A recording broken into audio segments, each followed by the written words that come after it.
Hi. Hey, Jared. Can you hear me okay? Yes, absolutely. What do people call you? Do they call you Jeff? Do they call you Mr. Coons? Do they call you Jeffrey? What do they call you? I think I hear Dad more than anything.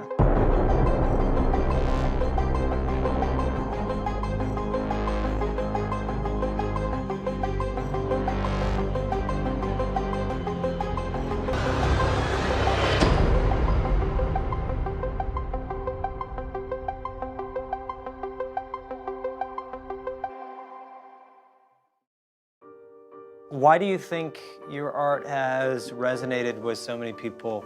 Why do you think you've succeeded? I remember my first day of art school was really like a blast of cold water in the face because I realized I knew nothing. I had basically no cultural history in art, in established art. I didn't know who Cézanne was. I didn't know who Braque was, Matisse. And I survived that moment. I've always wanted to create an art that automatically the viewer would realize they didn't have to bring anything to the table other than themselves right at that moment. When you look at a work of art, hopefully it excites you, it stimulates you, and you realize, oh, I want to do this, I want to do that. And it could have nothing to do with what you're looking at, but it can just trigger it. And it can get you excited about your own possibility. And it's about that moment forward. So I've tried to work with a vocabulary that's articulated to let the viewer know they are perfect. Everything about them is perfect at that moment. And it's about here forward.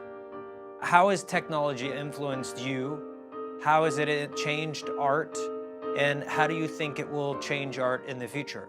You know, technology is always changing life. I mean, any tool that comes into to play in the world, whether it's in harvesting food or crafting a home or to make an artwork, it changes, but it's just a tool. And so the desire to communicate, to interpret the world, to enhance your own possibilities of expanding, and the tools can help you do that. It can help enlarge it, but it doesn't come from the tool. The tool is just kind of a stepping stone to help you continue to kind of push the envelope further. I think that a lot of young artists sometimes become confused about technology. And they think there's some responsibility with an art to be new, to be fresh, but it's only a tool. And so it comes from coming into contact with yourself, having self-acceptance, and going outward from there, and going on a journey in the acceptance of others, that you're actually able to touch people, and that they realize that there's a vocabulary here that's universal, that has as much meaning to them as to you, and gives us all a sense of more possibility. What is art like in 100 years? I was talking to a teacher the other day, and she was telling me that children's hands are actually they're losing the dexterity to even kind of form clay and do things because they're holding iPads and phones. And so they're much more used to this, that actually in art classes, they're having a harder time using scissors and manipulating their hands. So there can be physical changes, and those physical changes can also then adapt to other parameters that we're interested in. But this tension, this expansion is a constant.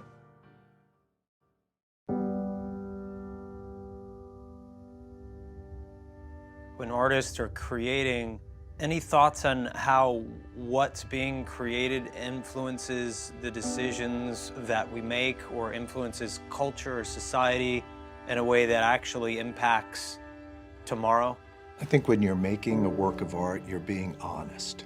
And if you are focusing on what you're doing and really pay attention to that, it connects you to the universal, so it connects you to other people. And this kind of subjective realm of where things start off, your own interest, your own kind of metaphysics, all of a sudden connect to the universal. And in the universal, you're in contact with others. You go from kind of personal responsibility in a way to communal responsibility. This interaction between people, which is the most rewarding in life. It's the highest state that art can take you to, is acceptance of others.